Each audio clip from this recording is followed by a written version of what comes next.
안녕하세요. 반갑습니다. 청통의학회 이치웅이라고 합니다.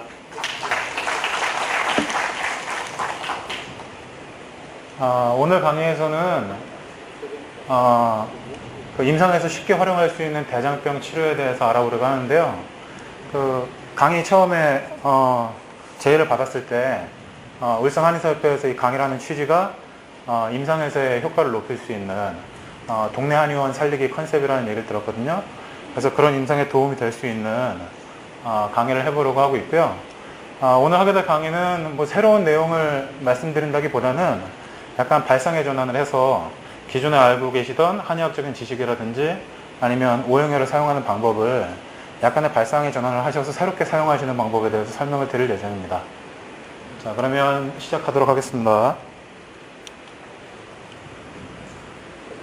자, 오늘 강의 주제는 저희가 원래 5장 6부를 순서를 정해서 진행을 하는데 처음에는 보통 6부를 시작을 먼저 합니다. 6부를 먼저 시작하는 이유가 6부에 관련된 근골격계 질환이 상당히 많기 때문에 처음에 침치료를 보시게 되면 6부를 잘 활용해서 이제 침치료를 하시고 그 다음에 이제 효과를 확인한 다음에 5장으로 넘어가서 이게 이제 약치료로 넘어가는 과정을 거치게 되기 때문에 가능하면 침치료를 통해서 초기 한두 번 아니면 3번 내지 짧은 기간 동안에 효과를 보실 수 있는 방법을 선정하다 보니까 6부에 대한 얘기를 하고 있고요. 특히 오늘 주제는 대장에 대한 부분이기 때문에 대장의 오형혈을 활용하여 이 대장의 근골격계 질환을 효과적으로 대처하기, 또 이제 부수적으로 내상병에 대한 부분을 어떻게 볼 것인가를 다루도록 하겠습니다. 자, 오늘의 핵심 포인트는 두 가지라고 볼 수 있는데요. 6부의 경락위주를 이해한다. 오늘은 대장의 경락위주를 이해한다가 되겠죠. 두 번째는 대장의 오형혈 조합을 이해한다. 이 두 가지로 볼 수 있습니다. 이제 6부의 경락위주를 모르시는 분은 없으실 텐데 이 경락위주를 강조하는 이유가 이따 들어보시면 알겠지만 이 경락위주를 자세히 암기하고 이해하게 되면 환자들이 호소할 수 있는 여러 가지 질환들을 쉽게 알 수 있게 됩니다. 그리고 그 질환들에 대해서 그 질환이 어떤 병리로 발생을 했으며 어떻게 치료할 수 있는지 미리 알 수 있는 좋은 방법이기 때문에 경락위주를 강조하고 있고요. 제가 생각하기에는 뭐 양방약에 해부학이자 근육학이 있다고 하면 저희 한의학에는 경락위주가 이 해부학이자 근육학을 대표하는 부분이라고 생각하기 때문에 오늘 대장위주를 말씀드리면서 좀 더 자세한 설명을 드릴 겁니다. 두 번째는 말씀드린 대로 병증을 직관적으로 유추할 수 있습니다. 제가 이제 이 병증을 쉽게 알기 위해서 여러 가지 방법을 사용해 봤는데 경락위주를 암기하는 것보다 더 쉽게 할 수 있는 방법이 없어요. 그래서 오늘 제 말씀을 한번 들어보시고 이게 좀 효율적이라고 생각하신다면 경락위주를 한번 음미해 보시면서 병증에 대한 생각을 해보셨으면 좋겠습니다. 그래서 이제 결론은 반드시 암기하고 숙지해야 된다. 이유는 이제 임상을 잘하기 위해서죠. 자, 넘어가겠습니다. 자, 그 다음에 6부의 오형혈 조합. 오늘은 이제 대장의 오형혈 조합에 대해서 다루게 될 텐데요. 제가 생각하는 오형혈은 그동안 이제 침치료를 해보면 이 여러 가지 질환에 대해서 좋은 효과를 발휘하는 특효 경혈들이 있긴 있는데 가장 그 장부의 병리를 직접적으로 조절하면서 근골격계 질환에 대해 효과를 보는 게 이 오형혈이 아닌가라는 생각을 하거든요. 이제 그에 대한 제가 이런 생각을 하게 된 계기라든지 실제로 어떻게 작용을 하는지 그런 부분에 대한 설명을 드리려고 합니다. 두 번째는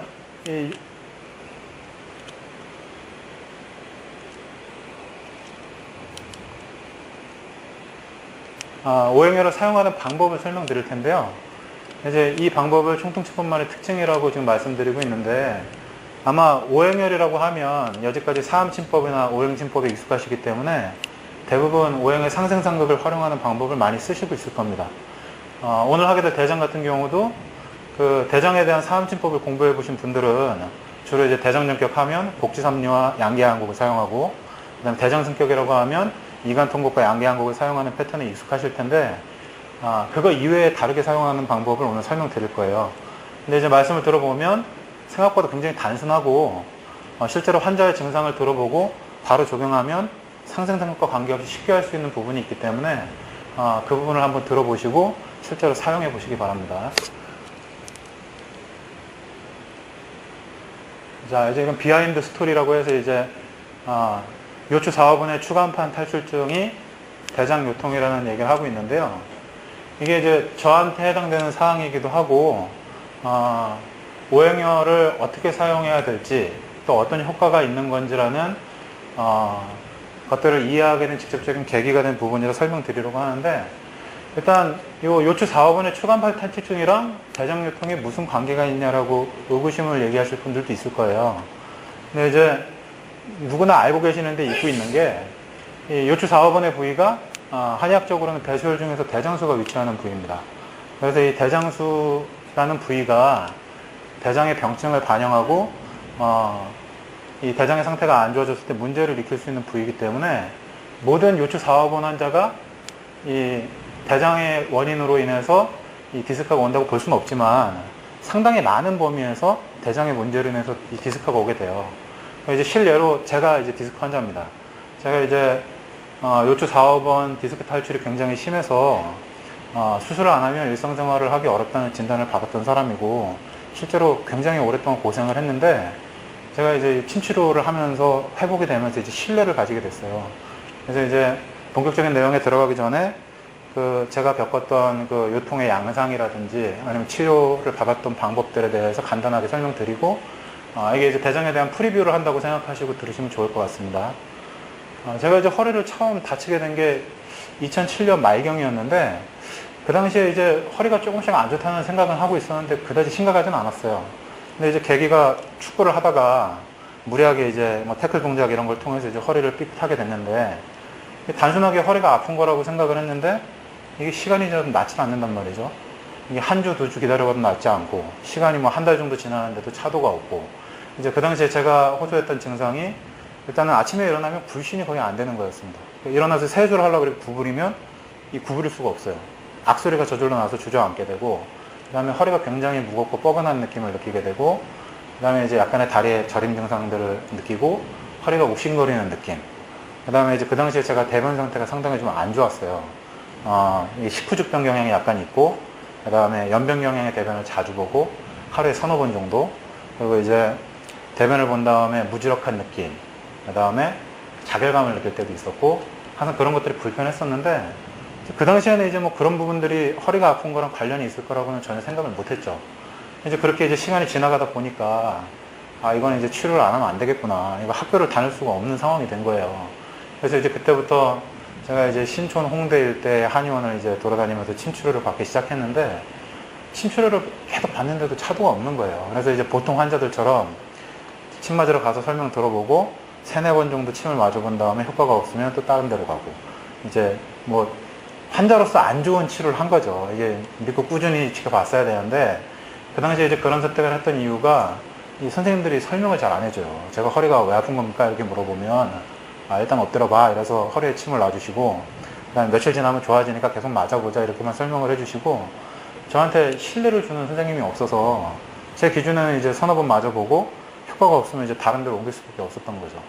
그래서 이제 그 당시에 한 10여 차례 한의원을 전전을 하다가 차도가 너무 없어서 이게 이제 이러다 큰일 나겠다 해서 이제 어떻게 아름아름 이제 알게 돼서 또 침 넣는 데를 가게 됐는데 그 당시에 이제 제가 돌파리 시술소에 이제 침을 맞으러 이제 갔어요. 근데 이제 뭐 그 당시에는 제가 뭐 한의사도 아니고 한의대생도 아니고 이제 허리가 아프니까 또 저희 부모님도 저희 집이 이제 이 양방병원을 좋아하는 편이 아니라 병원에서 치료하는 것보다는 한의원이 낫지 않겠냐. 그래서 이제 한의원 치료를 계속 받았었는데 차도가 없으니까 이제 그런 데까지 가게 된 거죠.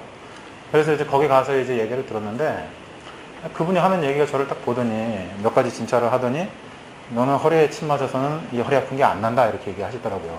그게 무슨 소리입니까? 여지까지 뭐 열대 군데에서 허리에 침을 맞아보긴 했는데 방법을 제대로 못 찾아서 이 허리가 아픈 게 안 나는 게 아니냐 이렇게 얘기를 했더니 너는 장이 안 좋아서 허리가 아픈 거니까 허리에 침을 맞으면 안 낫는다. 배에 침을 맞아야 된다 이렇게 얘기를 하시더라고요. 그래서 이제 그 당시에 약간 뭔가 문화적인 쇼킹이라고 해야 될까? 이 대장이랑 이 허리에 무슨 관계가 있나. 그래서 제가 그 당시에 이제 복부에 침을 맞고 이제 대장과 관련된 침을 맞았는데 그 당시에 3번 정도 침을 맞았는데 제가 불편했던 부분의 한 30-40% 이상이 굉장히 좋아지는 경험을 했어요. 그래서 여기는 다닐만 하겠구나. 그래서 이제 한동안 거길 다니다가 허리가 점점 치료가 되고 한 2달 정도 침을 맞으니까 이제 장 상태도 좋아지고 여러 가지가 좋아지게 됐는데 그러면서 이제 제가 한의학에 대한 이제, 이거 한의학을 한번 해볼 만한 거구나. 이제 물론 이제 그 출발은 이제 돌팔이분한테 치료를 받아서 이제 계기가 좀 안타깝긴 하지만, 어찌되었든 간에 이제, 침치료가 참 좋은 거구나. 이런 거면 내가 한번 인생을 걸어봐도 되지 않겠나. 그래서 이제 한의대로 이제 전공을 바꿔서 오게 됐는데, 그러고 나서 이제 참 좋은 생각을 가지고 침치료 공부를 열심히 하고 있었어요. 이제 그러다가 이제 제가 남자는 군대를 가봐야 된다는 잘못된 생각으로 예과 1학년 때 휴학을 하고 이제 군대를 가게 됐습니다. 그래서 이제 군대를 가게 됐는데 저는 당연히 의무병으로 갈 줄 알았는데 이게 이제 차출이 돼서 헌병대로 이제 차출이 된 거예요. 그래서 헌병대에 차출이 돼서 이제 가보니 주로 하게 되는 업무가 이제 영창근무, 그다음에 위병근무를 쓰게 되니까 하는 일이 주로 이제 각 잡고 이렇게 서 있는 겁니다, 이제. 한 2시간 서 있어야 돼요. 아무것도 못하고 이제 가만히 서 있어야 되니까. 그 동의보감에도 보면 대장병자는 불능구립이다 이런 말이 나오죠. 오래 서 있거나 오래 앉아 있거나 한 자세로 이제 무리를 하게 되면 움직이지 않으면 장 운동이 안 되니까 이제 장에 문제가 생기는데 제가 이제 그 당시에 하도 오랫동안 위병근무를 쓰다 보니까 장에 문제가 생기기 시작하고 그래서 이제 헌병대가 구타가 일상화되어 있는 곳이라 이제 맨날 이유 없이 맞고 이러니까 이게 이제 점점 화가 나는 거죠. 내가 왜 여기서 맞고 있어야 되나? 왜 여기 이렇게 서 있어야 되나? 이러다 보니까 이제 대장의 습열이 점점 심해지는 거예요. 대장의 습열이 점점 심해지다가 어느 날 제가 이제 배가 너무 많이 아프고 발열이 심하고 이래가지고 이제 의무대에 갔더니 이게 뺑기다. 쉬면 낫는다 이래서 링겔을 꽂아주고 이랬는데 결국은 이제 이틀 동안 제가 의무실에 있다가 냉장이 터져가지고 이제 실려갔습니다. 그래서 이제 아산 강릉병원에 가서 이제 어쩔 수 없이 복막염 수술을 하고 이제 안전마료를 취하게 됐는데 그 수술을 하고 나니까 허리가 너무 아픈 거예요. 물론 이제 군병원이라서 뭐 수술도 제대로 하지 못했겠지만 이제 허리가 너무 아프다 보니까 이제 배가 아픈 건 둘째치고 이제 예전보다 더 심하게 허리가 아프니까 이거 어떻게 해야 되나. 그래서 이제 병원에서 할 수 있는 여러 가지 검사들을 다 해보게 됐는데 이제 뭐 CT라든지 MRI라든지 요새는 하지 않는 마일로그래피라는 또 형광물질을 촉수에 투여해서 하는 검사도 있고요. 근전도 검사라든지 여러 가지 이제 검사를 했는데 받은 진단 결과가 그 4, 5번의 이 추간반 탈출증이 굉장히 심각하다. 이건 이제 너무 탈출이 많이 돼서 수술하지 않으면 일상생활이 불가능하니까 군생활하기 힘들 것 같다. 또 이제 요추 2, 3번의 추간반 탈출증도 일정 부분 진행이 돼 있다라는 판정을 받았어요.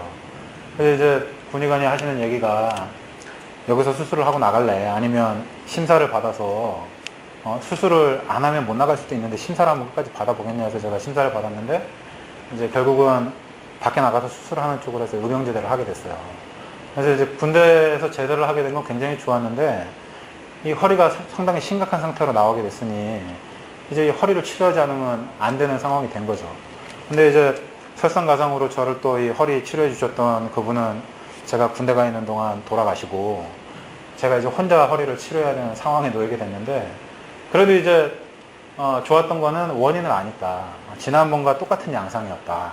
그리고 이제 지난번 같은 경우는 제가 이제 대학교 다니면서 뭐 과대를 하고 술을 많이 먹고 이러면서 이 음주와 밤샘으로 인한 대장습열이었지만 요번에 이제 군생활을 하면서 얻게 된 건 이제 오래 서 있고 그 다음에 잦은 구타로 인해서 화가 나고 하다 보니 대장습열이 된 것이니 원인은 비슷하지 않겠나. 그래서 이제 그 당시에 심각한 결심을 하고 이제 치료를 시작을 했죠. 내가 여기서 치료를 못하면 이 한의사에게를 계속 가야 되는 건가 아니면 정말 양방병원에 가서 수술을 하고 수술을 하면 또 좋아진다는 보장은 있는가 이렇게 생각을 고민을 하다가 그래 한번 제대로 한번 치료를 해보고 결과를 보자 해서 치료를 시작을 했습니다. 그래서 이제 그 당시에 제 상황이 아까 설명드린 대로 대장의 습열과 관련된 여러 가지 증상들이 다 있었어요.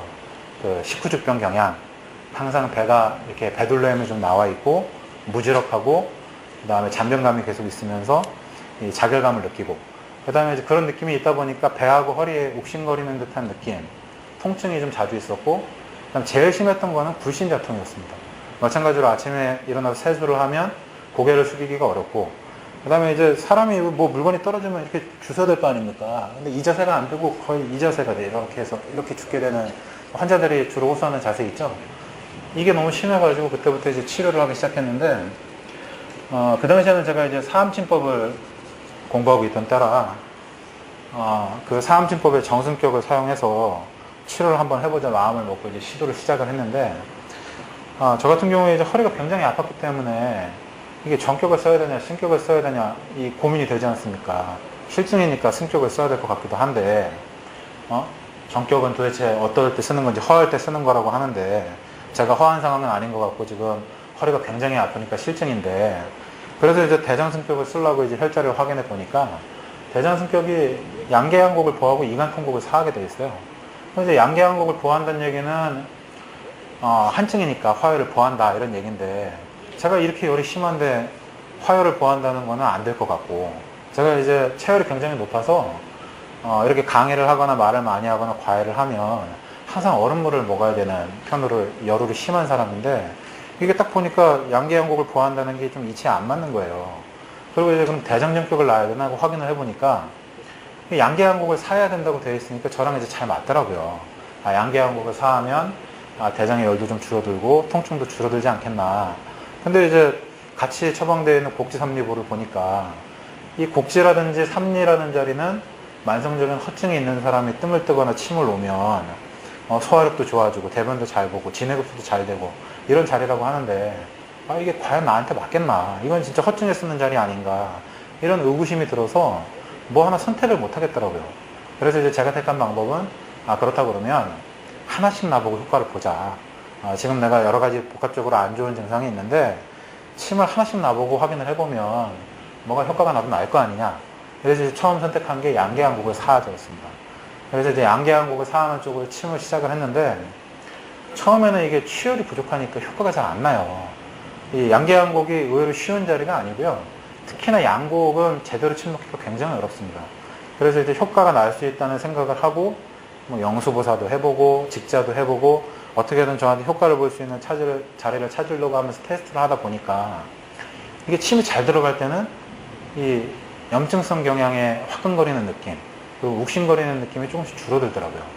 그리고 이제 어느 정도 침을 놓다 보니까 이 대변 볼 때 자결감이 사라지고, 평상시에 이제 열감 같은 게 줄어들고, 이게 양계양곡이라는 자리가 열을 내리는데 탁월한 자리구나. 그리고 이제 그 테스트를 해보면서 확인해 본 게, 그럼 제가 열이 많은 사람이니까 양계양곡을 보호하면 더 아파지는 거냐 도대체. 그래서 이제 여러 가지 보호사법을 써서 테스트를 해봤는데 그건 또 그렇지는 않더라고요. 그래서 이제 양계양곡을 쓰다 보니까 저의 열감들이 많이 좋아졌습니다. 그리고 이제 두 번째 사용해 본 거는 이간통곡을 써봤는데, 저한테는 이간통곡이 별 소용이 없더라고요. 이간통곡을 침을 놔봤을 때 좋아지는 느낌을 거의 받은 적이 없고, 반복적으로 많이 사용했을 때도 효과가 없어서 이건 나한테 안 맞는 자리구나. 그 다음에 이제 세 번째로 테스트 해본 게 곡지삼리였습니다. 곡지삼리는 굉장히 의구심이 많았는데 실제로 사용을 해보니까 어떤 느낌이 드냐면, 처음에 침을 맞은 다음에 별 반응이 없는데 시간이 10분, 20분, 30분 정도 지나면서 뭔가 배가 가벼워지는 느낌이 들어요. 점점 허리도 약간 가벼워지는 느낌이 들고, 그래서 이걸 반복적으로 맞아보니까 점점점 습이 배출이 되는 느낌, 몸이 가벼워지는 느낌, 장 기능이 뭔가 뽀송뽀송해지는 느낌이 들면서 확인이 되는 게 잔변감이 많이 줄어들고요. 대변 볼 때 약간 찝찝한 느낌, 뭔가 자꾸 많이 묻어나오는 느낌, 이런 것들이 상당히 줄어들게 되고 허리가 굉장히 가벼워지게 됐어요. 그래서 이제 이 곡지삼리라는 혈자리가 이게 만성 허증 사람한테는 위장 기능이나 대장 기능을 활성화시켜서 진해급수를 할 수도 있는 자리지만, 나같이 이제 대장에 습처럼 노폐물이 쌓인 사람한테는 이게 노폐물을 배출해 줄 수도 있는 거구나.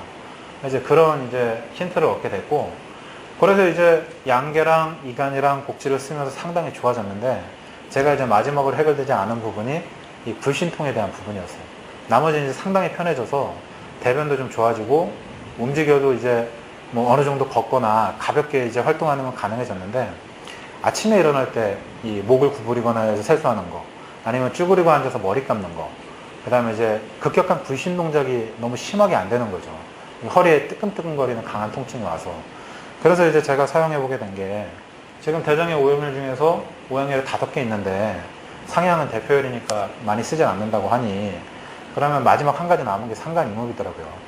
그래서 이제 제가 상간이목에 침을 놓기 시작했는데, 침을 놓으면서 굉장히 좋은 효과가 있었습니다. 놀라울 정도로. 상간이목에 침을 놓은 다음에 제가 이제 처음에 침을 잘 못 놨는데도 불구하고 허리 움직이기가 순간 움직일 수 있는 가동 범위가 늘어나는 게 확인이 되고, 이제 이러다 보니까 재미가 있어서 상간에 대한 이제 취열을 열심히 했었는데, 이 상간이 생각보다 쉽지가 않아요. 보통 이제 합곡이랑 상간을 구분 안 해서 쓰시는 분들도 많이 있을 텐데, 상간이라는 자리가 계속 하다 보니까 이 침을 이렇게 손을 핀 상태에서는 절대로 제대로 놓을 수가 없습니다. 이 손을 이렇게 구부린 상태로 놓으셔야 돼요. 왜냐하면 이제 후계 같은 경우는 이 상태에서 이 혈자리가 열려있기 때문에 그대로 놓으시면 되는데, 상간은 이 상태로는 혈이 열리지가 않아요. 엄지손가락이 있기 때문에. 엄지손가락을 이렇게 내리시고, 그러니까 환자와 마주보고 있는다고 하면 약간 악수하는 듯한 자세로 손을 이렇게 살짝 내린 다음에 요 모양을 만들어 주시고, 요 옆 라인에서 후계와 완고를 추혈하듯이 추혈을 하시면 돼요. 그래서 제가 확인을 해보니까 합곡도 상당히 효과가 있고 상간도 상당히 효과가 있는데, 이 앞쪽에 중수발 앞쪽에 상간을 추혈을 해서 침을 놨을 때 가장 좋은 효과가 있고, 여기에 이제 이목을 추가적으로 침을 놓으니까 부신도가 더 좋아지더라 이거죠. 그래서 이제 이런 증상에 대한 테스트를 하면서 제가 같이 확인해 봤던 게, 제가 이제 천추의 압통이랑 이 경결감이 굉장히 심했습니다.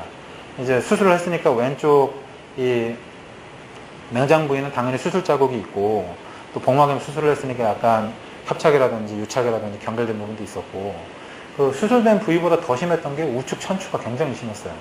그 우측 천추의 경결이 굉장히 심했는데, 이 침을 놓으면서 하나씩 테스트를 해보니까 침을 놓을 때마다 이 통증이 줄어들고 뭉쳐있는 게 풀리는 게 확인이 되고요. 이 양계를 놨을 때의 느낌이랑 상간을 놨을 때의 느낌이랑 복지를 놨을 때의 느낌이 다르더라 이거죠.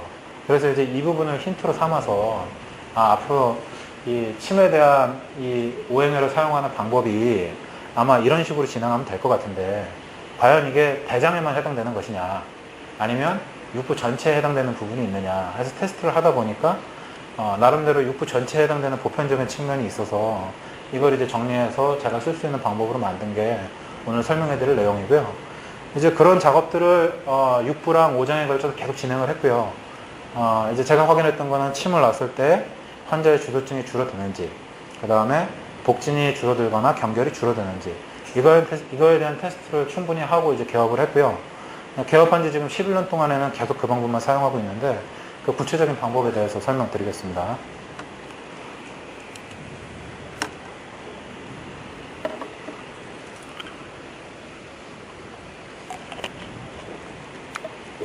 요거는 이제 대정유통에 접근하는 방법인데 이따 자세히 설명드리고 넘어가겠습니다. 자, 그래서 간단한 총론을 설명드리고 지나갈 텐데요. 이 총론을 대장에 집중을 해서 설명드리도록 하겠습니다. 오늘 대장을 위주로 다룰 거니까.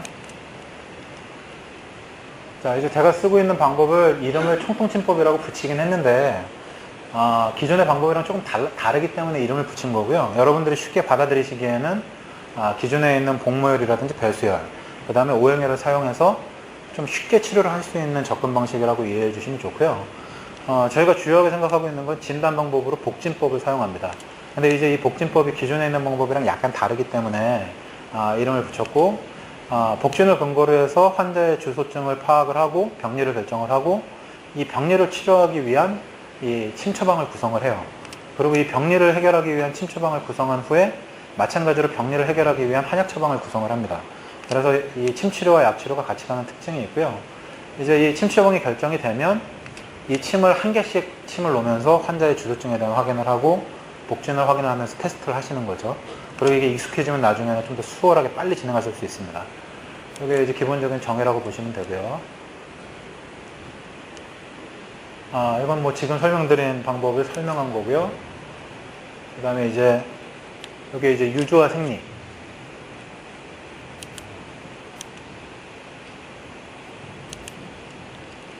처음 말씀드린 경락유주가 굉장히 중요하고요. 이 경락유주는 이 사람이 호소하는 병에 대해서 숙지하고 있기 위해서 중요한 겁니다. 이따가 대장 병증에 대해서 설명을 드릴 텐데, 환자가 어떤 증상에 대해서 얘기를 하면 우리가 이제 차트가 들어오면 간호사들이 1번, 2번, 3번에서 환자가 어디가 불편하다 이렇게 주소증을 적지 않습니까? 그럼 이제 그 차트를 받았을 때 어느 정도 예상을 하고 접근해야 되는데, 물론 이제 선입견을 가지고 접근하면 안 되지만, 제가 말씀드린 대로 이 경락유주를 숙지해서 12개의 경락에 대한 대략적인 증상들을 알고 계시면 나름대로 선별 기준이 생겨요. 그래서 미리 그걸 준비하고 계시다가 이와 함께 생리병리로 인해서 나타날 수 있는 병증들, 요걸 이제 총합을 해서 환자의 병증을 확인을 하고요. 그 다음에 이제 여기까지는 이제 짐작에 해당이 되는 거고, 그 다음에 이제 환자의 호소 증상을 정확하게 들어보고 복진을 통해서 확진을 합니다.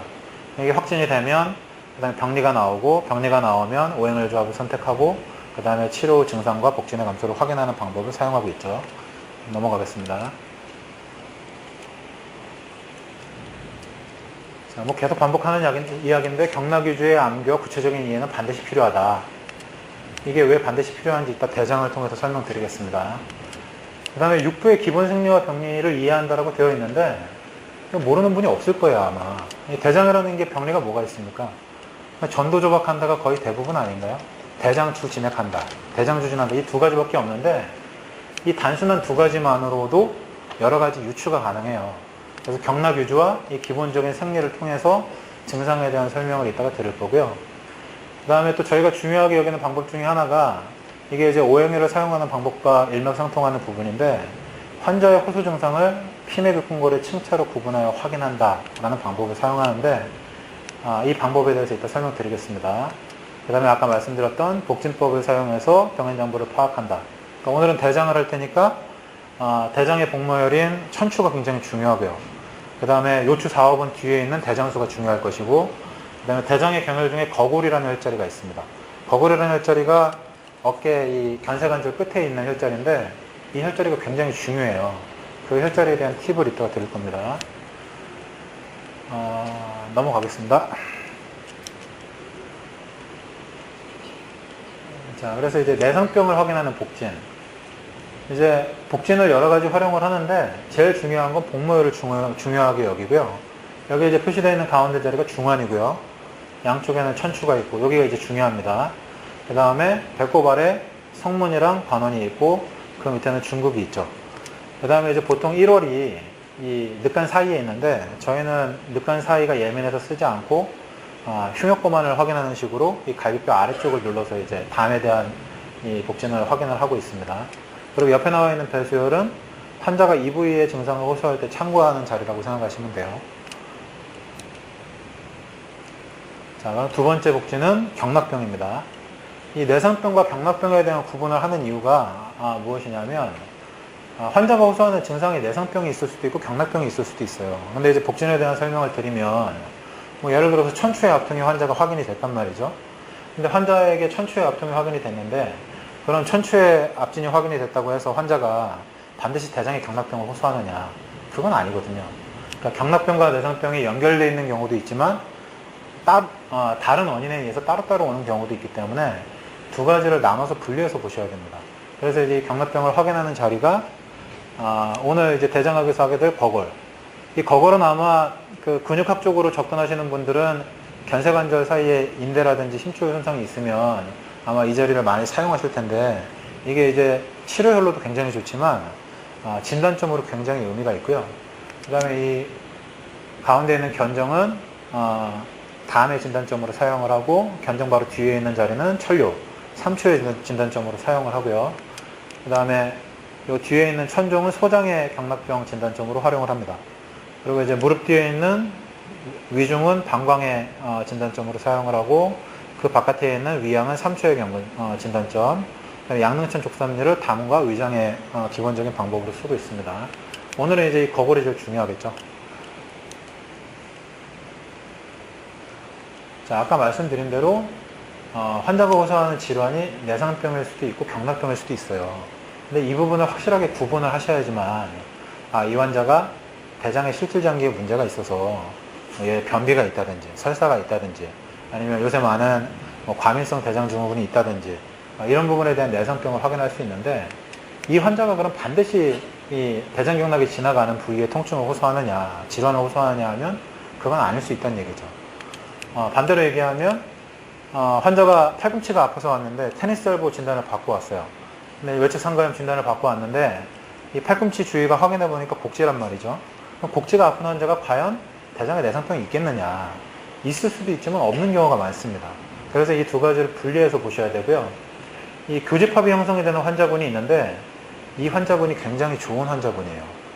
저희한테 한번 와서 치료를 받고 이 대장에 대한 설명을 듣게 되면 평생 함께할 환자라고 생각하시면 되니까 이 가운데 환자군을 신치료와 한약치료, 그 다음에 평생 관리의 환자군으로 생각하시고 여기에 교집합이 형성되지 않더라도 각각을 경락병으로 보고 혹은 내성병으로 보고 치료를 하면 좋은 효과를 보실 수 있으니까 이 구분을 하셔야 됩니다. 자, 넘어갑니다. 자, 그 다음에 침치료에 논란이 되는 보사법에 대한 설명을 드리고 넘어가겠습니다. 저의 결론은 반복적으로 제한성 있는 보사법은 없다입니다. 제가 지난 한 3년간, 이제 꽤 오래되긴 했는데 3년간 보사법에 대한 테스트를 계속 해봤어요. 시중에 나와 있는 거의 모든 보사법을 가지고 테스트를 해봤는데, 보사라는 게 우리가 흔히 생각할 때 약간 이분법적인 생각을 가지고 있죠.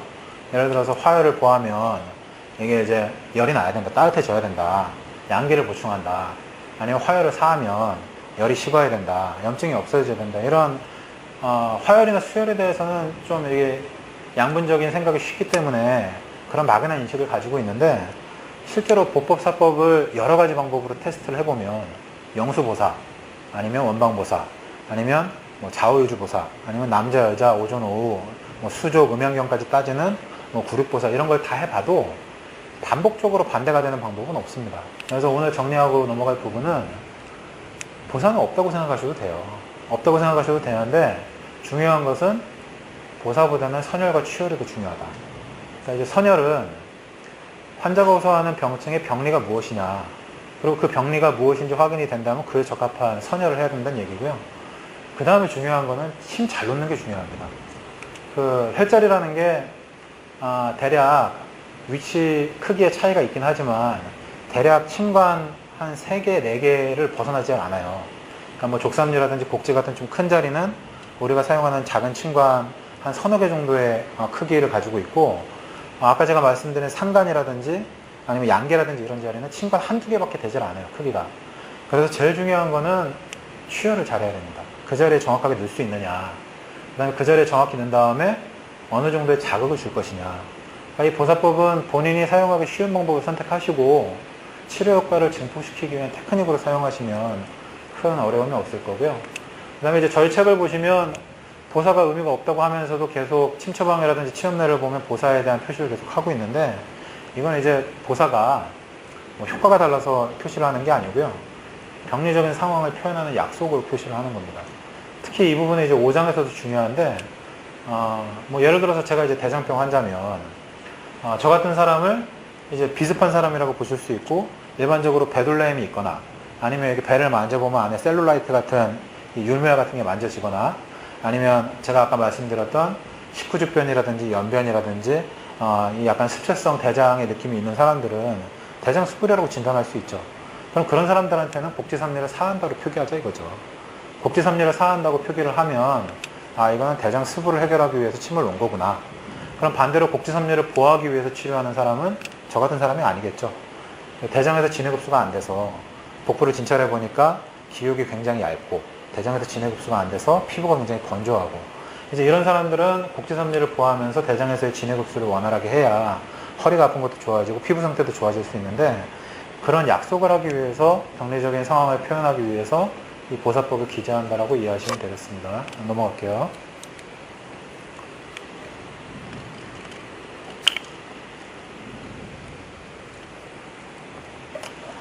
그러면 가장 중요한 이 오행의 사용법에 대해서 설명을 드리겠습니다. 이제 이목이라는 게 육부의 대표 목혈이고요. 이게 이제 경근이라고 볼 수 있는데, 제가 아까 침을 놓으면서 테스트를 해보니까 저의 그 마지막 숙제였던 굴신분리랑 굴신저통이 계속 치료가 안 됐었는데 삼간을 사용하니까 굉장히 좋아지더란 말이에요. 그래서 제가 이제 테스트를 해본 게, 그러면 삼간이 대장에만 특용이 되는 것이냐, 아니면 다른 방광이라든지 위장이라든지 소장이라든지 이런 경락의 이 굴신분리나 굴신저통을 가져오는 질환에도 효과가 있을 것이냐, 이거에 대한 테스트를 해봤는데, 실제로 해보니까 목혈을 사용하면 어느 장부를 사용하든지 간에 RM의 감소가 있거나 불신저통이 있을 때 목혈에 침을 놓으면 불신도가 좋아지고 수월하게 움직여지는 게 확인이 돼요. 그래서 목혈을 사용한다는 거는 경근을 풀어주는 효과가 있구나. 이 경근이라는 거는 어렵게 생각하실 게 아니라, 우리가 12경락을 배우면 12경근, 12피부를 배우죠. 그 장부가 주관하고 있는 영역의 힘줄이라고 생각하시면 돼요. 대장 같은 경우는 저희가 이제 이 손가락, 두 번째 손가락의 탄발지부터 해서 이 손목을 움직이기 힘들게 만드는 힘줄이라든지 아니면 팔꿈치를 움직이게 만들기 힘들게 하는 힘줄, 혹은 이 견우가 있는 삼각근 주위의 힘줄, 아니면 견서관절 주위에 붙어 있는 힘줄, 그 다음에 대추 주위에 붙어 있는 뒷목의 힘줄, 그 다음에 이제 허리를 잡고 있는, 앞쪽에서 대장 근육이 뭉치게 되면 허리에 부신이 어려워지거든요. 그런 걸 푸는 힘줄이라고 생각하시면 될 것 같습니다.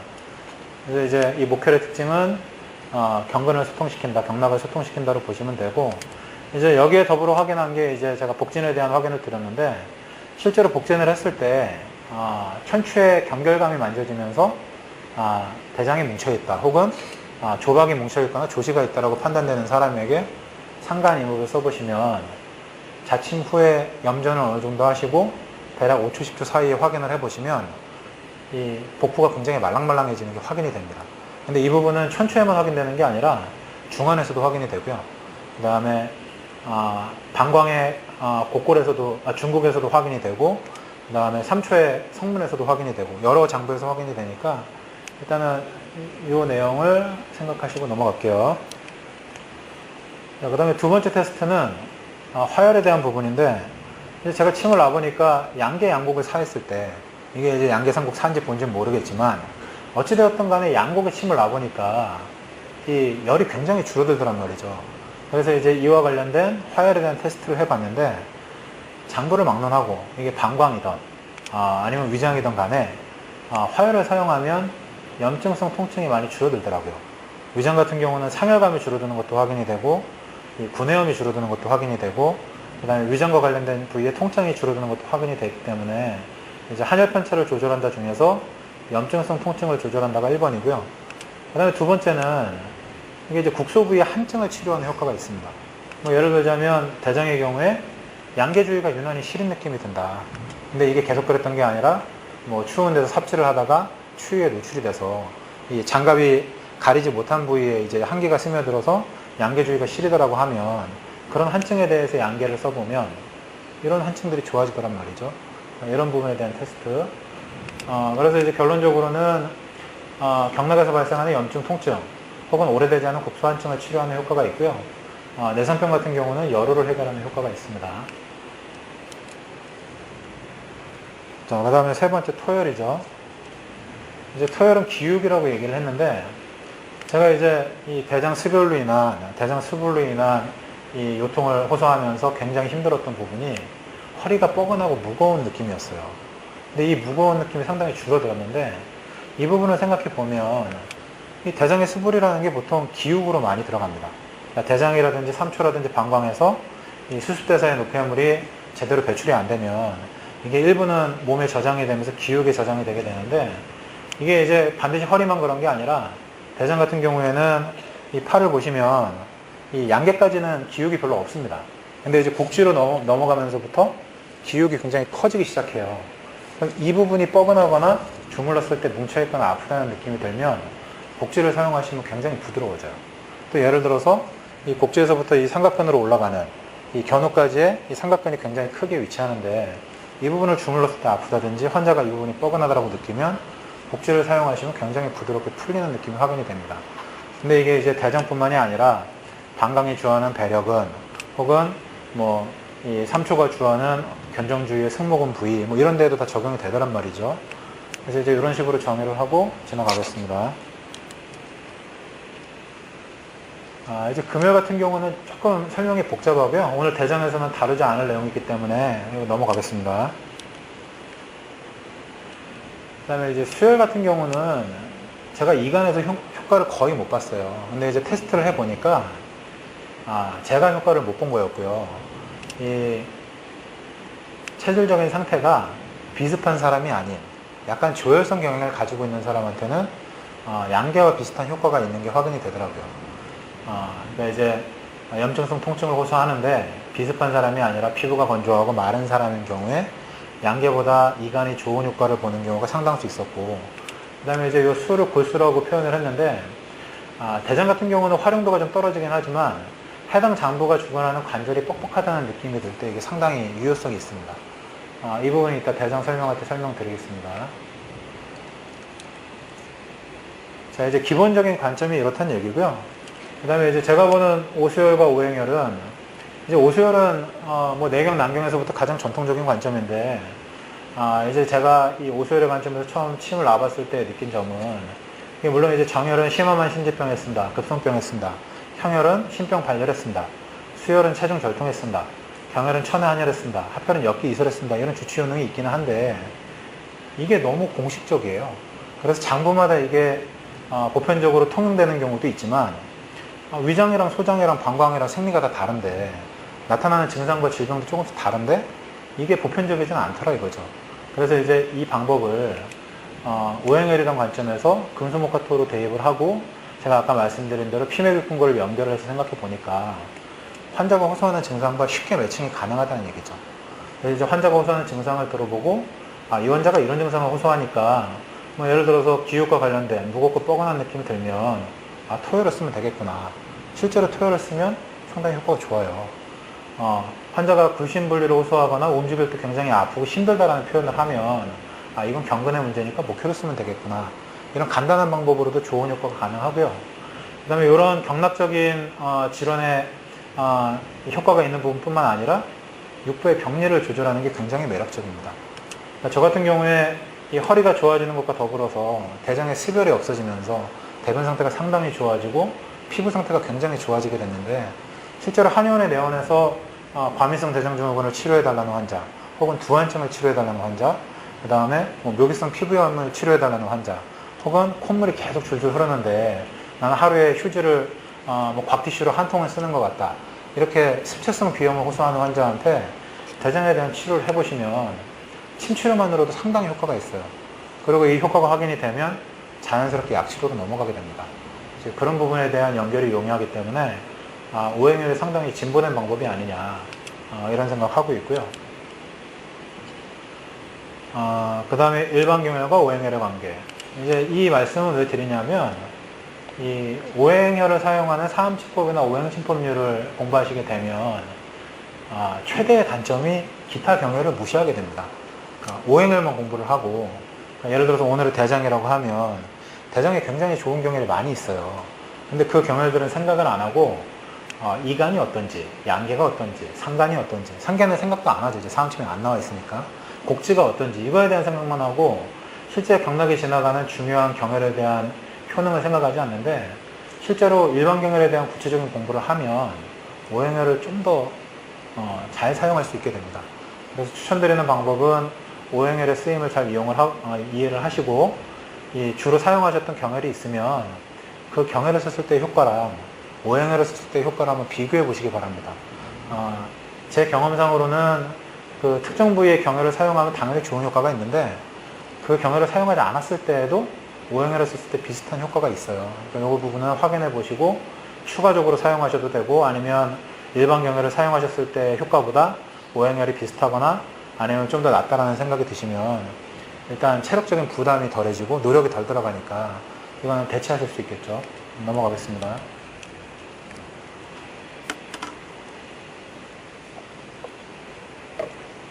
자, 이 부분은 육부의 생리체계가 굉장히 단순해서 입에서부터 전음, 후음으로 내려가는 하나의 관으로 되어 있는데 이 관을 복부로 이해하시면 이 위장이 중안이 되고요.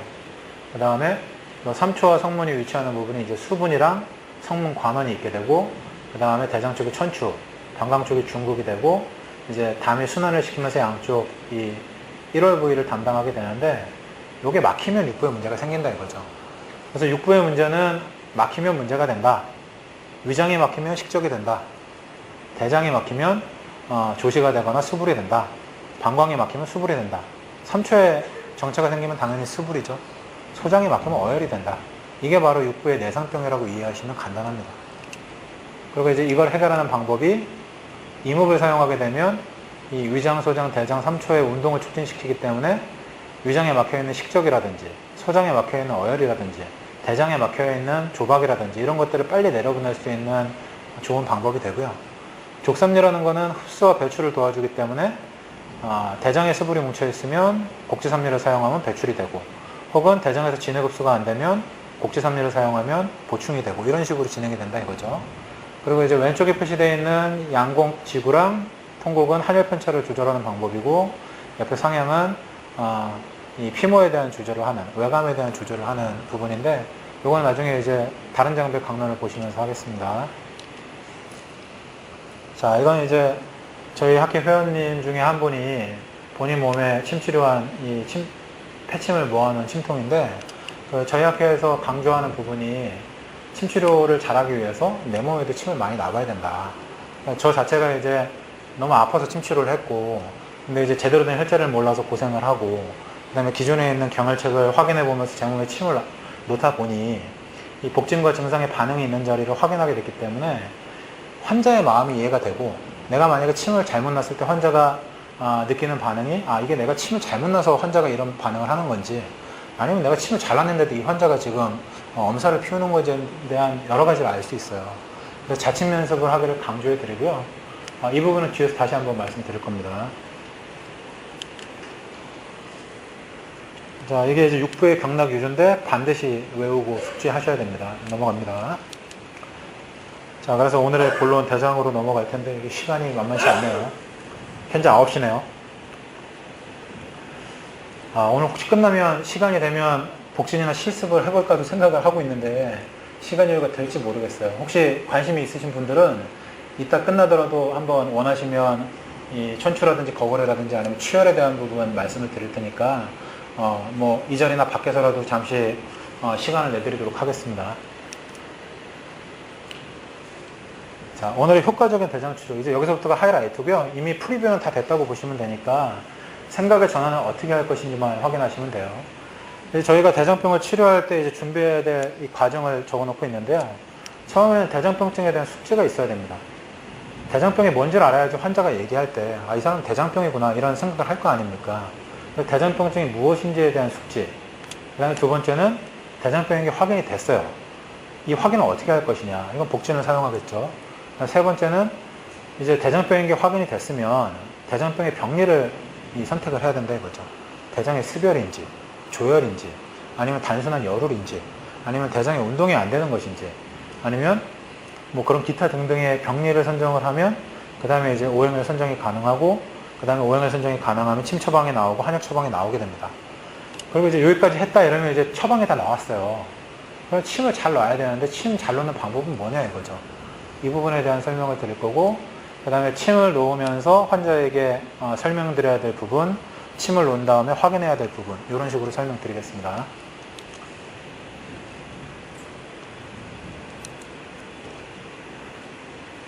자, 이 대장에 대한 정보가 한의학에서 많지 않은 것처럼 보여져요. 우리가 그리고 학교 교육을 받아보면 대장에 대한 언급이 별로 없는데, 그래도 우리가 이제 배운 내용을 모아보면 이 5가지 정도로 요약할 수 있고요. 이 5가지에서 대장의 모든 병증을 거의 유추할 수 있습니다. 모든 병증이라고 하면 좀 그러네요. 대부분의 병증, 환자가 호소하는. 첫 번째는 대장이죠. 이 대장에서 생각하셔야 될 건 천추로 생각하셔야 됩니다. 실질 대장의 위치도 중요하지만 대장의 반응이 천추에 나타난다. 그 다음에 천추에 어떤 반응이 나타난다면 대장이 전도조박을 하거나 아니면 진해급수를 못하는 과정에서 문제가 생겼을 텐데, 그럼 환자는 변비를 호소하거나 설사를 호소하거나 배앓이를 호소하거나 아니면 과민성 대장증후군과 같은 불편 증상을 호소할 것이다.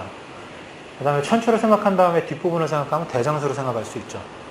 대장에 문제가 있는 사람은 요추 4, 5번이 아프다고 할 확률이 많다. 요걸 생각하셔야 되고요. 그 다음에 생각할 수 있는 부분은 대장에서 이제 저와 같이 이 스불이나 스별이 정체가 되면 이것이 이제 대장이 주관하는 부위에 반영이 돼요. 그 반영이 되는 부위가 코, 피모, 백문, 이 기본적인 3가지가 되겠습니다. 코 같은 경우는 아까 말씀드렸던 대로 콧물을 풀어도 계속 풀어야 되는 비염이 생겨요. 근데 이 비염을 대부분의 한의원에서 치료를 잘 못합니다. 왜냐하면 비염 풀어내서도 그렇고 일반적으로 비염을 치료하시는 분들도 그렇고 대부분 비염의 원인을 폐라든지 중상초의 문제로 생각하는데, 이 대장을 중심으로 한 하초의 문제, 대장 수부를 해결하지 않으면 이 콧물이 절대 사라지질 않아요. 보통 이 대장과 관련된 처방은 방통상 계열의 처방 정도로 사용하는데, 그런 방법으로 이 비염을 처리하기가 어렵기 때문에 오늘 이제 대장 수별을 해결하는 방법을 한번 생각해 보시고요. 그다음 피부 같은 경우는 주로 피부 묘기증을 많이 호소합니다.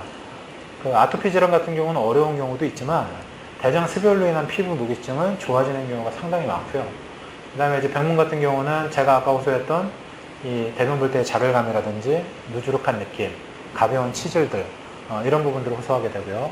그 다음에 이제 대장 수양명진맥에서 나타나는 여러 가지 경락병들이 나타납니다. 자, 넘어가겠습니다. 그래서 이 세 가지를 종합해서 병증을 이제 파악하자라는 얘기고요. 자, 이게 이제 대장의 경락 위주고요. 여기 천추가 중요하고 뒤쪽에 대장수가 중요하고 이 동인형과는 다르게 이런 식으로 경락 위주가 지나갑니다. 자, 각각을 보겠습니다. 자, 대장이 기어대지 차지지단으로 시작을 하죠. 이 둘째 손가락과 연결이 되어 있지만 첫째 손가락도 연결이 되어 있습니다. 그래서 임상적으로는 이 두 손가락에 탄발치를 호소하거나 아니면 이렇게 뚝뚝 움직이거나 아니면 잘 안 구부러지는 느낌, 아니면 감각이 이상하다, 저리다라는 느낌으로 호소할 때 대장에 대한 병증을 생각해 보실 수 있고요.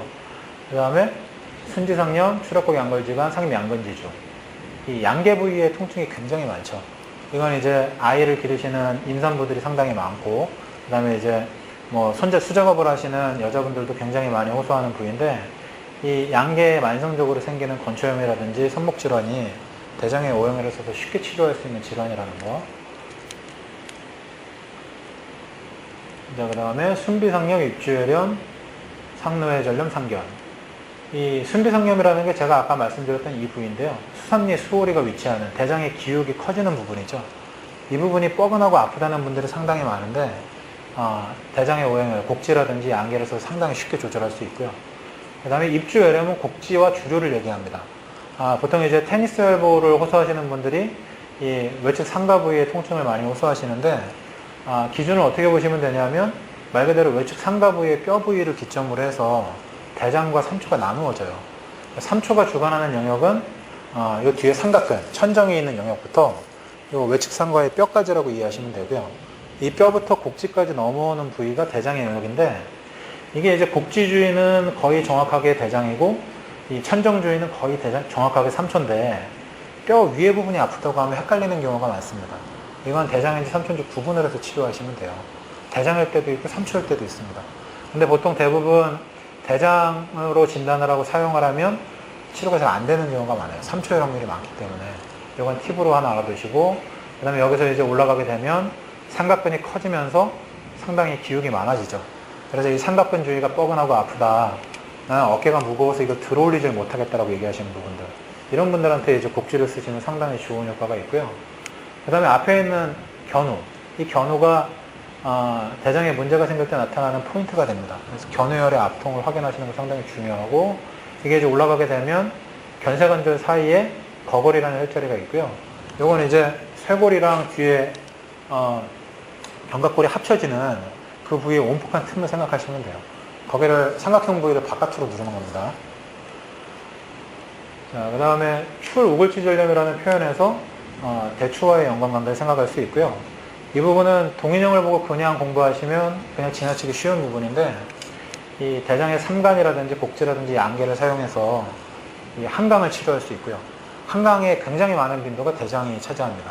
그리고 승모근 주위의 뭉침 현상을 곡지로 치료할 수 있는 경우가 굉장히 많고요. 그 다음에 목 디스크를 통해서 방사통을 호소하시는 경우에도 대장을 통해서 효과적으로 치료할 수 있는 경우가 굉장히 많습니다. 그래서 이 상추로 주골지상까지 했고, 하익결물, 낙폐하교, 풋대장.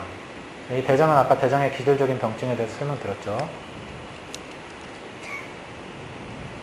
자, 그 다음에 이제 결분을 통해서 위로 올라가게 되는데, 여기서 중요한 건 이제 상경, 관엽, 이파치중, 판치력고 교인율, 좌지우지, 상피고. 이 상경이라는 표현에서 이 뺨과 턱관절과의 질환을 생각하실 수 있고요. 실제로 구안화서 환자라든지 아니면 턱관절로 인해서 불편 증상을 호소하는 환자들의 많은 부분을 대장이 차지하고 있어요. 삼간이라든지 양계를 잘 사용하시면 상당히 좋은 효과가 있고요.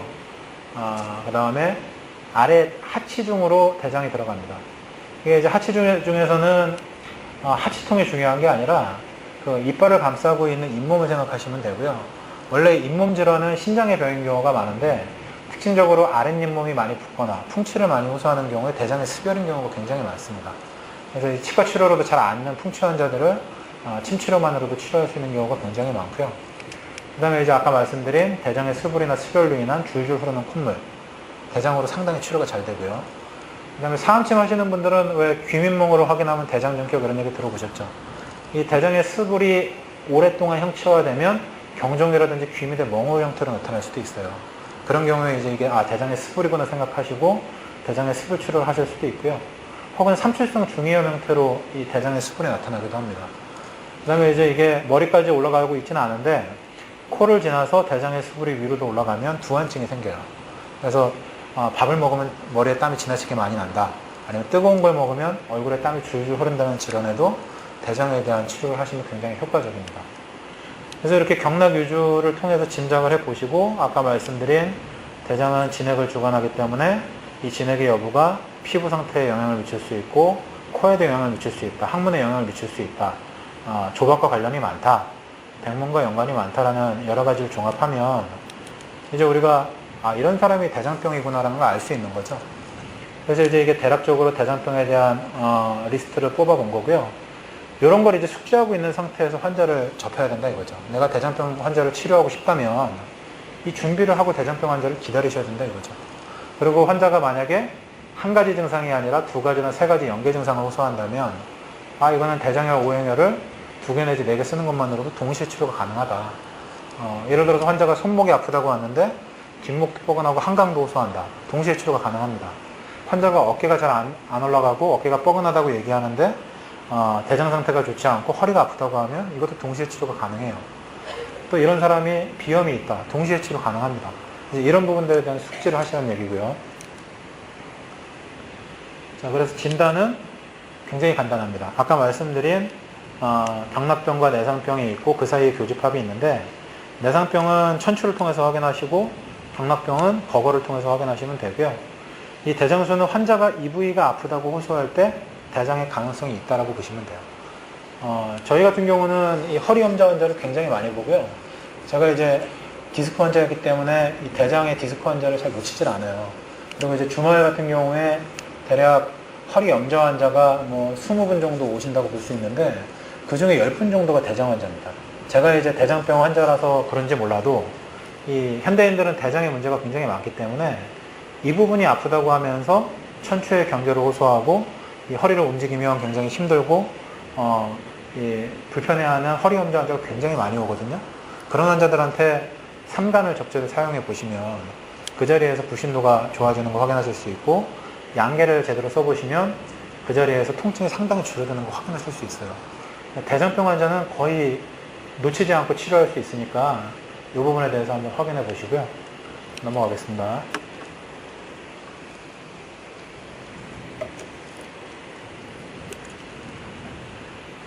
네, 그래서 이제 경락병과 내상병을 진단했다면 각각에 맞는 오행의 선택 방법을 사용하는 겁니다.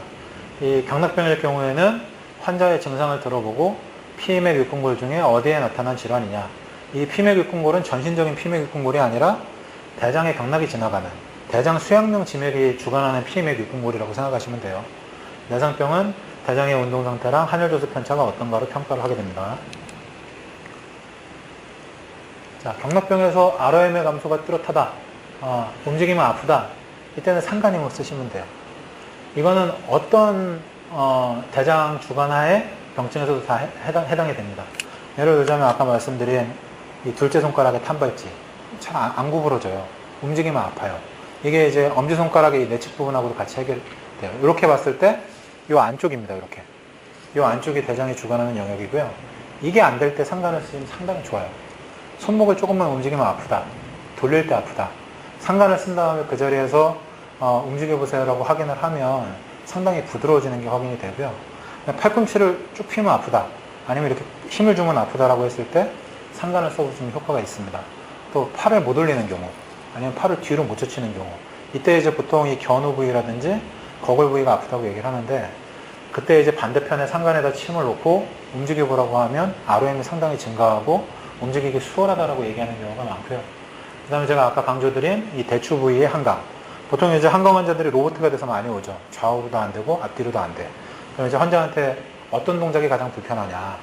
앞으로 움직일 때 잘 안 되냐, 뒤로 움직일 때 잘 안 되냐를 확인하시고 반대편 상간 이후에다가 침을 놓고 그 자리에서 한번 움직여 보십시오 하면 상당히 늘어나는 게 확인이 돼요. 마지막으로 또는 대장이겠죠. 대장수주의가 아파서 허리를 굴식 못하는 사람들에게 이 상간이묵을 사용하시면 상당히 효과적이고요. 그다음에 두 번째로 이제 이 상간이묵과 같이 많이 사용하는 자리가 화열입니다. 양계안구. 이건 염증성 통증이나 한증. 대부분이 염증성 통증이고요.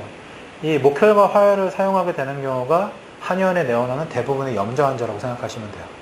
가만히 있어도 욱신거리면서 아프고 움직이면 더 많이 아프고 이런 경우에 아프다고 하는 통초의 반대편에 상간이묵과 양계안구가 하나씩 쓰시면서 반응에 대한 테스트를 해보시면 대부분의 경우에 상당히 좋아지는 게 확인이 되고요.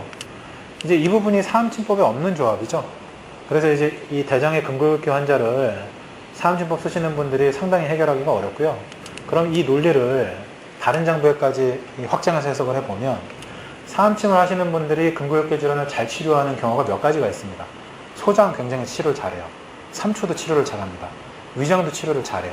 근데 방광이랑 담이랑 대장이 안 돼요. 이유가 뭐냐면 사암침 하시는 분들 같은 경우에 소장을 쓰시면 소장전격을 많이 쓰죠. 소장전격의 혈이 후계이목이랑 전곡통곡입니다. 삼초전격의 혈이 중저이목이랑 액문통곡이에요. 근데 이제 소장이나 삼초 같은 경우는 이 화열이 하는 역할을 수열이 대신하기 때문에 소장 삼초에서 목혈 화열 조합이 아니라 목혈 수열 조합을 쓰면 이 상간 양계를 쓰는 것과 비슷한 효과를 발휘해요. 그리고 이제 위정격을 많이 쓰는데 위정격 혈자리가 한곡이목의 해계한곡으로 되어 있죠. 비슷한 효과를 내더라 이거죠. 그래서 육부의 경우에는 어떤 장부가 되든 간에 이 목혈과 화열 혹은 목혈과 수열을 쓰면 효과를 본다는 얘기고요. 효과를 못 보는 장부는 대표적인 게 방광입니다. 방광전격을 쓰게 되면 상향지음, 위중삼리 같은 이 금혈이랑 토열 조합을 쓰게 되는데 방광전격 써보시면 알겠지만 발목의 염좌질환이라든지 허리가 삐끗한 질환이라든지 한강의 효과를 보기가 굉장히 어려워요. 또 담 같은 경우는 목혈을 쓰는 조합이 아예 없죠. 뭐 혁계통곡이라든지 양보양계를 사용하게 되는데 정경침을 쓰시는 분들은 이무배관이라든지 아니면 지구양릉천을 쓰시기 때문에 이 담의 경락병을 치료를 잘 하게 되는데 사암침 하시는 분들이 어려워하는 게 이 담의 경락병을 상당히 어려워하거든요. 이런 부분들은 다른 장부 확인해 보면서 한번 테스트 해 보시고요. 그 다음에 세 번째는 기육이 뭉치거나 뻐근한 느낌. 그러니까 이 기육은 어렵게 생각하실 게 아니라 우리가 만질 수 있는 살, 근육이라고 생각하시면 되고요. 아까 제가 말씀드린 이 상완 쪽의 근육들, 그 다음에 삼각근, 그 다음에 대추 주위의 승모근을 생각하실 수 있고, 이 기육을 환자가 실제로 내가 뭉치고 뻐근하다, 무겁다라고 표현을 한다든지, 우리가 이제 실제로 시술을 하면서 승모근을 만져봤더니 굉장히 많이 뭉쳐있고 아프다. 그 다음에 삼각근을 만져봤더니 굉장히 많이 아프다. 이럴 때 이제 곡지삼리를 쓰시면 굉장히 수월해진다 이거죠.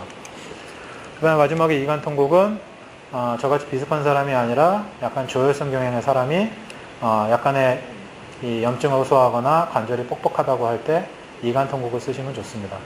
예를 들어서 탄발제 환자가 왔는데 처음에 이 손가락을 움직이는 걸 너무 아파하고 힘들어하면 상간이묵이랑 양계양곡을 쓰시면 한동안 잘 진행이 돼요.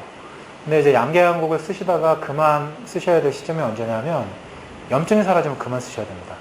저 같은 경우도 대장의 수별 때문에 열이 없어질 때까지는 양계양곡을 한참 쓰면서 효과가 좋았는데 이 열이 떨어지고 염증이 사라지니까 그 다음부터 효과가 없더라고요.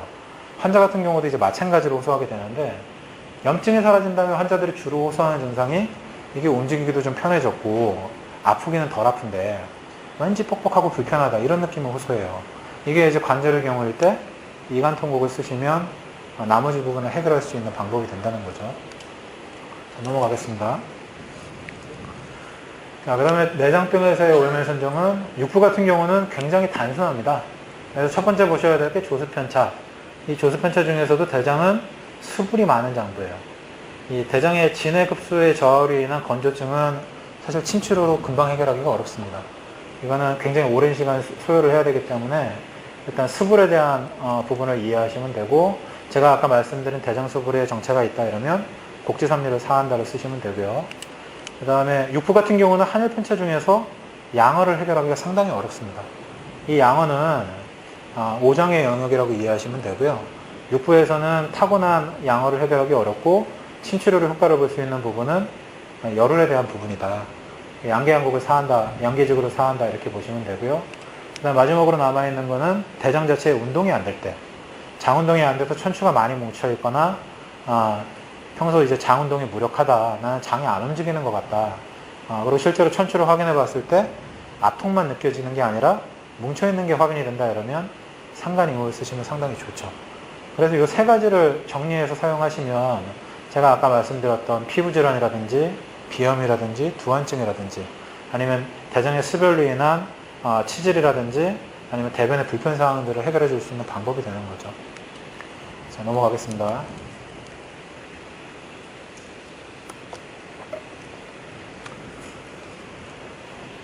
그럼 이제 대장병이라는 게 확인이 되고 대장의 병리까지 확인이 되는데 우리는 이제 실제 치료를 해야 되죠.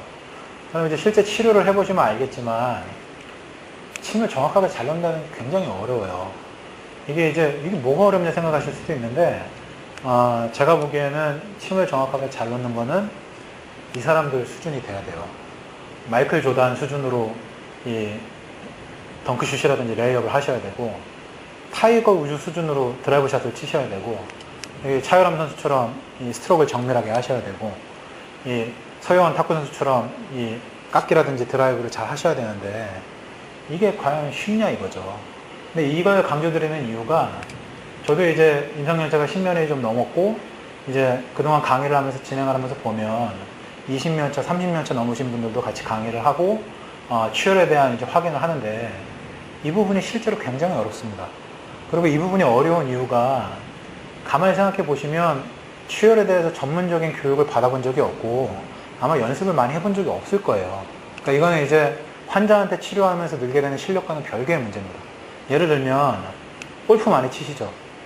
골프 레슨을 받습니다. 골프 레슨 안 받고 골프 잘할 수 있는 사람 별로 없죠.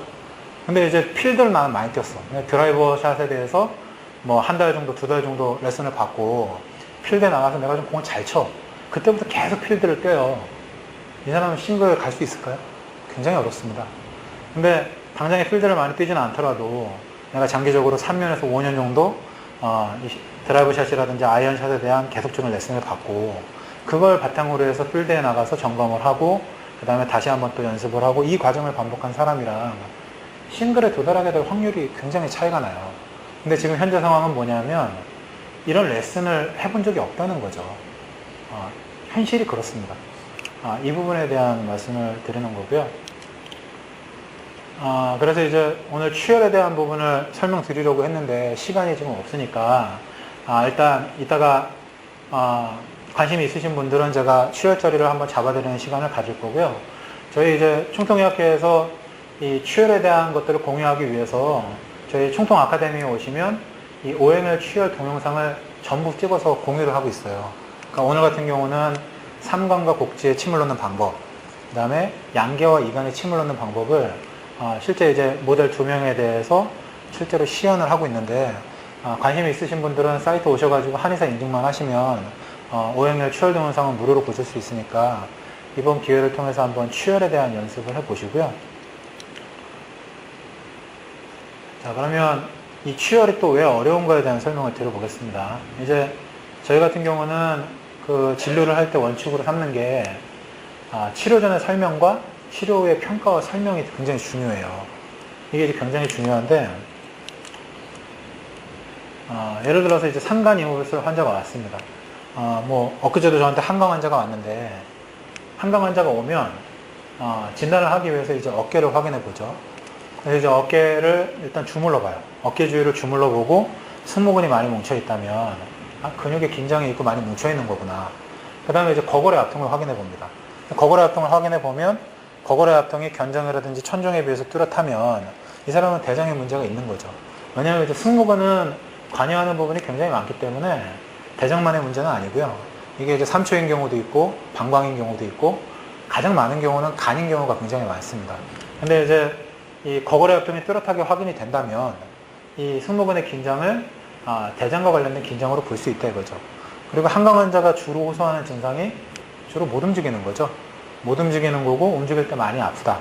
이러면 이제 환자한테 설명을 해줘요. 지금 환자분이 이 뒷목의 견쇄관절에서 올라오는 목으로 올라오는 힘줄이 좀 수축이 돼 있고 승모근이 뭉쳐 있고 그 다음에 움직일 때 통증이 심한 걸로 봐서 염증이 있는 것 같은데 그거에 대한 치료를 하겠다. 그래서 이제 처음 보통 이제 상간이목에 침을 많이 놓습니다. 환자의 불신도가 떨어지면 저희 같은 경우는 이제 침을 대측에다 놔요. 예를 들어서 환자가 이제 불신을 할 때 뒷목을 저층하는 당길 때 오른쪽이 아프다. 근데 오른쪽 거골압통이 확인이 됐다. 그러면 이제 왼쪽의 상간에다 침을 놓습니다. 그럼 이제 왼쪽의 상간에다 침을 놓고 침을 돌려야죠.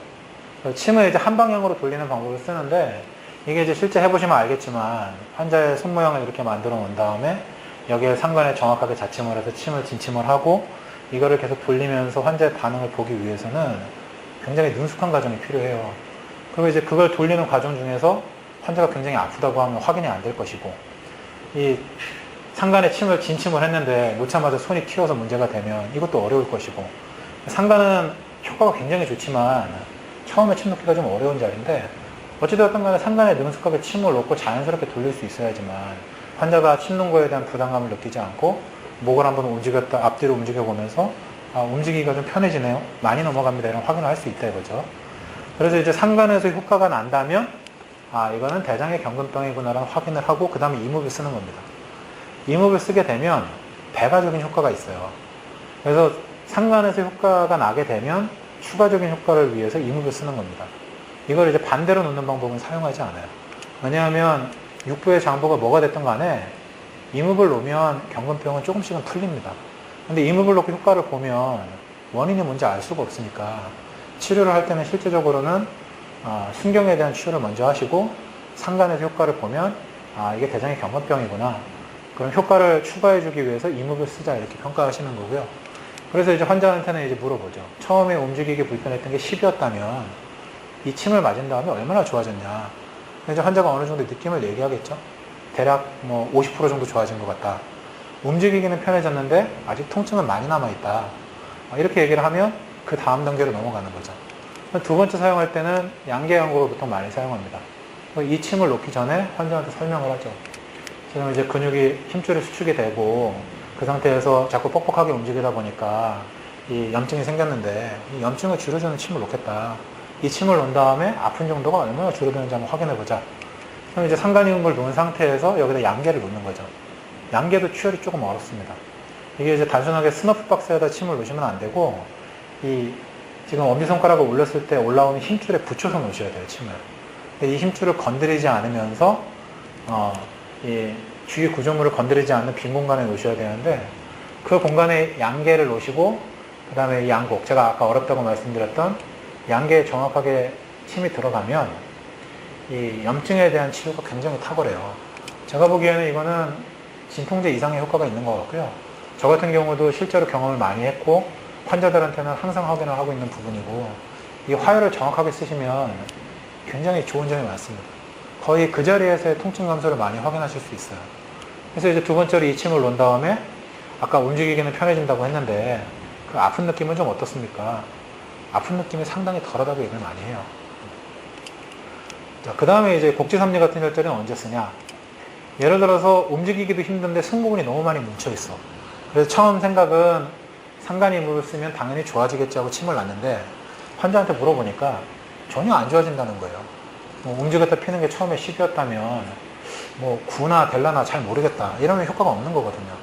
그럼 이 경우에는 주로 굴신도에 대한 부분을 힘줄이 주관하기도 하지만 이 근육이 많이 뭉치면 움직이기가 힘들기도 하거든요. 이럴 때 이제 승모근이 뭉친 걸 확인을 하고 곡지를 놓은 다음에 염전을 하시고 그 다음에 움직여봐라 이렇게 얘기하면 목이 상당히 편해지는 경우가 많습니다. 이런 경우는 치료를 통해서 아는 거죠. 이 사람은 견쇄관절에서 대추를 통해서 뒷목으로 올라가는 경근의 문제가 아니라 기울의 문제였구나. 곡지삼리를 쓰니까 목을 움직이기 편하다고 하고 실제로 이제 침을 놓은 대측에 승모근을 만져보면 침을 놓은 환측에 비해서 상당히 부드러워지는 게 확인이 돼요. 이런 경우에 이제 곡지삼리를 활용하는 거죠. 이제 이간 통곡 같은 경우는 소장이나 뭐 삼초, 그 다음에 위장 같은 경우보다는 상당히 활용도가 적긴 합니다만, 조혈한 사람의 열증이라든지 혹은 관절의 문제에 이간 통곡을 추가적으로 사용합니다. 그래서 이제 저희가 침 놓는 방법은 아까 말씀드린 대로 환자가 호소하는 통증이 있는 부위에 건축을 사용을 하고요. 그 다음에 이 침 조합 중에서 한 가지로 해결되면 한 가지만 쓰고요. 그 다음에 최대 2가지까지 사용을 합니다. 상간이물을 활용을 하고 그 다음에 양계양곡을 쓰던지 아니면 상간이물을 쓰고 곡지삼리를 쓰던지 이게 이제 침을 적게 넣는 게 효과를 제일 빨리 확인할 수 있고, 그 다음에 침의 효과를 분산시키지 않기 때문에 이렇게 쓰는 방법을 권장하고 있고요.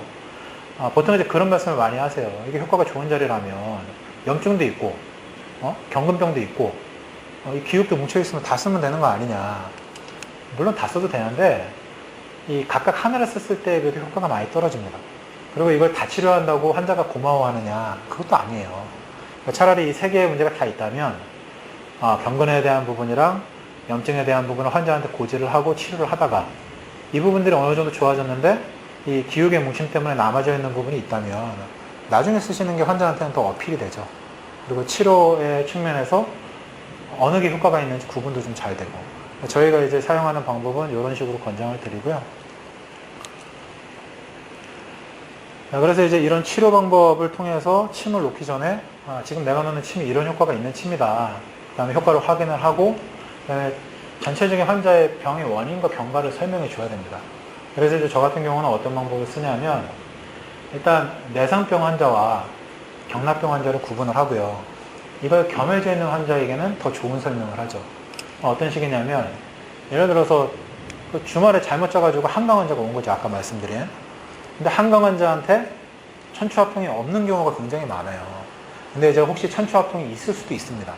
근데 이제 환자한테 물어보니까 이 환자는 대장에 대해서, 이 대변에 대해서 불편함을 느끼는 게 거의 없고, 그 다음에 제가 아까 말씀드린 피부질환이라든지 비염에 대해서도 거의 문제가 없다면 대장 얘기를 하는 것 자체가 마이너스일 수가 있어요.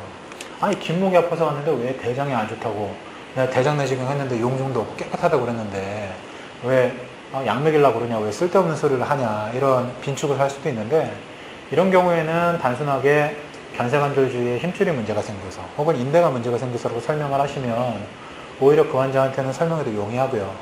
그 다음에 내상병이 있는 환자한테는 실제로 이건 천추의 압도는 확인이 돼요. 그리고 환자가 대변이 불편하다는 사실을 자각하고 있습니다.